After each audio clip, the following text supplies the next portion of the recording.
মিনাখাই শুধু নয়, শাসনের ছবিও দেখাবো। শাসনেও পতাকা টাঙানো নিয়ে আইএসএফ আর তৃণমূলের মধ্যে মারপিট। আইএসএফ এর পতাকা টাঙানোর সময় বাধা দেওয়ার অভিযোগ এবং মারধর। তৃণমূলের বিরুদ্ধে হামলার অভিযোগ আইএসএফ এর এই অভিযোগ খারিজ তৃণমূলের।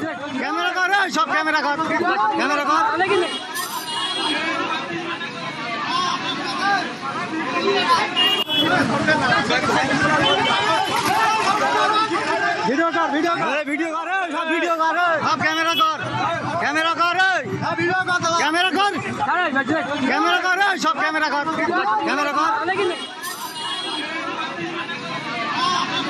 শাসনের দেওপুকুরে আমাদের ইন্ডিয়ান সেকুলার ফ্রন্টের কর্মীরা পার্টির পতাকা লাগাচ্ছিল।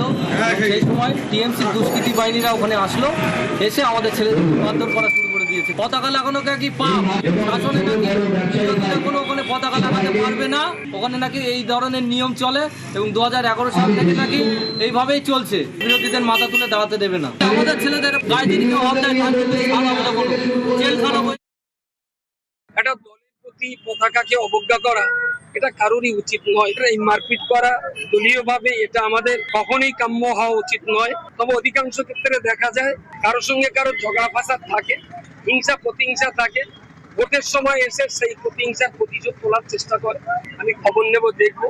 এটা ন্যাক্কারজনক। গণতন্ত্রে এমন ঘটাটা উচিত নয় যে কেউ কাউকে মারবে। তো যিনি মার খেয়েছেন আমি তাকে ধৈর্য ধরতে বলবো। পুলিশ প্রশাসন আছে, নিশ্চয়ই তাদের আইনের প্রতি আমাদের আস্থা আছে, তাদের কাছে আমরা উচিত বিচার পাওয়ার